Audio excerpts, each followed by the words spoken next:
এজন্য আমি পুলিশ সহ সকলকে আন্তরিক ধন্যবাদ জানাই। সবাই মিলে আপনার জোরে হাততালি দেন।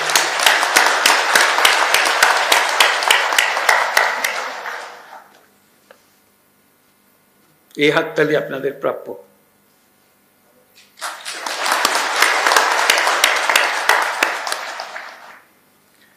দেশের মানুষ নারীর প্রতি সহিংসতা প্রতিরোধে পুলিশ বাহিনীকে খুব শক্তিশালী ভূমিকায় দেখতে চায়। আমি আপনাদের প্রতি আহ্বান জানাই, নারী ও শিশুর নিরাপত্তায় সর্বোচ্চ সংবেদনশীল হয়ে কাজ করবেন। সকল শ্রেণী পেশার নারীরা যেন যে কোনো হয়রানির ঘটনায় পুলিশের হটলাইনে ফোন করে সর্বোচ্চ সাহায্য পায়, সেটি নিশ্চিত করবেন। নারী এবং শিশু নিরাপত্তা পেলে আমরা বুঝতে পারব দেশ নিরাপত্তার দিকে অনেক দূরে এগিয়ে গেছে।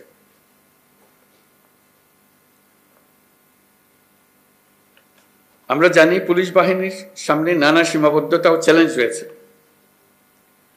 অপ্রতুল জনবল, লজিস্টিক্স ও পর্যাপ্ত বাজেট ইত্যাদি। কিন্তু আমাদের সবচেয়ে বড় চ্যালেঞ্জ হলো বিগত 16 বছরে পুলিশ জনগণের মধ্যে যে দূরত্ব সৃষ্টি হয়েছে, সেই দূরত্ব কমিয়ে আনা, পুলিশ বাহিনীর প্রতি মানুষের আস্থা ফিরিয়ে আনা। আমি বলবো এটা কঠিন না। একবার সে আন্তরিক পরিবেশ সৃষ্টি হলে এই বন্ধন অটুট থাকবে। আমাদের সমাজ যে একটা সুশৃঙ্খল সমাজ, সেটা প্রমাণিত হবে। আমাদের সবাই মিলে একটা সর্বাত্মক প্রচেষ্টা হবে যেন মানুষ এবং পুলিশের মধ্যে দূরত্ব আমরা গুছিয়ে ফেলতে পারি। মানুষ পুলিশকে দেখলেই তাকে বন্ধু হিসেবে বরণ করে নিতে এগিয়ে আসে। তার প্রতি কোনো বিরূপ মনোভাব যেন মানুষের মনে না থাকে। মাঠ পর্যায় থেকে শুরু করে সকল স্তরে আইন শৃঙ্খলা বাহিনীকে জনগণের বিশ্বাস অর্জনের জন্য কাজ করতে হবে। এই কাজটা আপনাদেরকেই করতে হবে। আর সরকারের দিক থেকে যা যা প্রয়োজন তা বাস্তবায়ন করা আমাদের দায়িত্ব। আমরা সে দায়িত্ব গ্রহণ করছি। পুলিশের সংস্কারের লক্ষ্যে অন্তর্বর্তীকালীন সরকার উদ্যোগ নিয়েছে। তৃণমূল পর্যায়ে কর্মরত পুলিশ সদস্যদের কল্যাণে কয়েকটি বিষয়ে দ্রুত ব্যবস্থা নেওয়া হয়েছে। আজকের এই মিটিংয়ের পরে আপনাদের সঙ্গে, সবার সঙ্গে, সারা দেশের সবার সঙ্গে সাক্ষাৎ হওয়ার কারণে, আপনাদের কথা শোনার কারণে আমরা আবার দ্রুত একবার বসবো সবাই মিলে, যাতে করে যে সমস্ত সমস্যা আছে সেগুলা দ্রুত সমাধান বাস্তবায়ন করা যায়। সেটা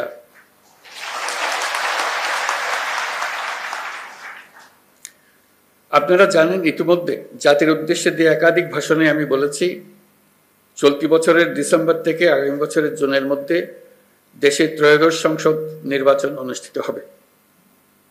সেই নির্বাচন যেন সুষ্ঠু ও শান্তিপূর্ণ উপায়ে অনুষ্ঠিত হয়, সেজন্য পুলিশ সদস্যদের ভূমিকা খুবই গুরুত্বপূর্ণ। নির্বাচনে সকল প্রতিদ্বন্দ্বী প্রার্থীর প্রতি সমান আচরণ ও ভোটাররা যাতে নির্ভয়ে নির্বিঘ্নে নিজেদের ভোটাধিকার প্রয়োগ করতে পারে, সেই পরিবেশ নিশ্চিত করা আপনাদের এবং আমাদের সর্বোচ্চ দায়িত্ব। বাংলাদেশ পুলিশ বাহিনীর গৌরবময় ইতিহাসে এটা মহা গৌরবের অধ্যায়।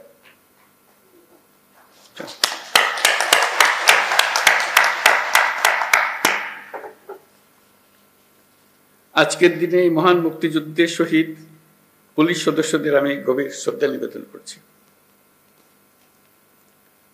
সর্বস্তরের মানুষের অধিকার, মর্যাদা, ন্যায় বিচার প্রতিষ্ঠিত হবে, কোনো বৈষম্য থাকবে না। যুগ যুগ ধরে এটাই ছিল মানুষের মহান আকাঙ্ক্ষা। এই আকাঙ্ক্ষা পূরণে জোর ভূমিকা রাখতে হবে আইন শৃঙ্খলা বাহিনীকে।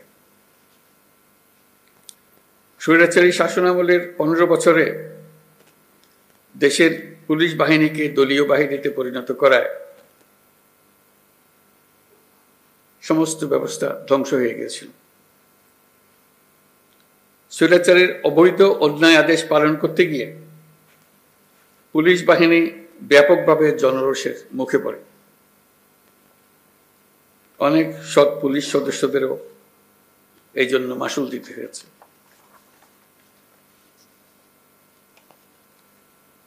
প্রিয় পুলিশ সদস্যগণ, গত আগস্টে অন্তর্বর্তী সরকার যখন দায়িত্ব গ্রহণ করে সে সময় এদেশের আইন শৃঙ্খলা বাহিনী ভঙ্গুর অবস্থায় ছিল। পুলিশের সঙ্গে জনগণের দূরত্ব সৃষ্টি হয়েছিল। সরকার পরিস্থিতির উন্নতির জন্য যা কিছু প্রয়োজন সব রকমের ব্যবস্থা নিয়েছে। সড়ক মহাসড়কে বিশৃঙ্খলা ও জনদুর্ভোগ নিরসন, বিশেষ অভিযান পরিচালনা, অংশীজনের সাথে পুলিশের আন্তঃযোগাযোগ জোরদার করা, পুলিশ সদস্যদের মনোবল বৃদ্ধিতে প্রয়োজনীয় প্রণোদনামূলক ব্যবস্থা নেওয়া হয়েছে। আপনাদের অক্লান্ত পরিশ্রমে শান্তিপূর্ণভাবে দুর্গাপূজা, বিশ্ব ইজতেমা, ঈদ উল ফিতর, বাংলা নববর্ষ সহ বিভিন্ন উৎসব অনুষ্ঠিত হয়েছে। দেশে যতগুলো অপরাধ হচ্ছে সবগুলো ঘটনায় তাৎক্ষণিক ব্যবস্থা নিতে আপনারা সর্বোচ্চ চেষ্টা করে যাচ্ছেন। পুলিশ ও অন্যান্য বাহিনীর সম্মিলিত প্রচেষ্টায় দেশের আইন শৃঙ্খলা পরিস্থিতি এখন অনেকটা নিয়ন্ত্রণে আনা সম্ভব হয়েছে। এটা উৎসাহ আসে এবং পরিস্থিতি আপনাদের সহায়ক হোক। আজকে ভালো লাগলো যারা প্রযুক্তির মাধ্যমে বিভিন্ন জায়গা থেকে উপস্থিত আছে। আমি দেখছিলাম কোথা থেকে এসছে, সারা বাংলাদেশ জুড়ে সব জায়গা থেকে যোগদান করেছে। তাদের সবাইকে আমি দূর থেকে সালাম দিচ্ছি। আশা করি সুযোগ হবে ভবিষ্যতে একসঙ্গে বসে আলাপ করার। আমি লিখিত বক্তব্য পাঠ করি। বিসমিল্লাহির রহমানির রহিম। সম্মানিত উপস্থিতি ও প্রিয় পুলিশ সদস্যবৃন্দ, পুলিশ সপ্তাহ 2025 উপলক্ষে বাংলাদেশ পুলিশের সকল সদস্যকে আমি আন্তরিক শুভেচ্ছা ও অভিনন্দন জানাচ্ছি। এই অনুষ্ঠানে আপনাদের মাঝে উপস্থিত হতে পেরে আমি অত্যন্ত আনন্দিত। 71 সালে মহান মুক্তিযুদ্ধের প্রাক্কালে 25শে মার্চ কালো রাতে রাজারবাগ পুলিশ লাইন্সে বাঙালি পুলিশ সদস্যরা সর্বপ্রথম সশস্ত্র প্রতিরোধ গড়ে তোলেন। এই ইতিহাস ভোলার নয়। আমার জানা ছিল না যে দৈনন্দিনভাবে যে কঠিন অবস্থায় আপনাদেরকে জীবনযাপন করতে হয় সেটার মাত্রা কত গভীর। তাৎক্ষণিকভাবে আমরা কিছু সিদ্ধান্ত নিয়েছিলাম, সেটা আশা করি বাস্তবায়ন হয়েছে। কদ্দূর হয়েছে সেটা আবার খোঁজ নেব। আজকের বৈঠকের যেটা প্রধান ফল হবে, আপনাদের বিষয়গুলো আবার উঠলো আমার কাছে, যেটা নিয়ে আবার বসবো, যাতে আপনাদের একটা সহায়ক পরিস্থিতির সৃষ্টি করা যায়, যাতে আপনাদের কাজ করার মধ্যে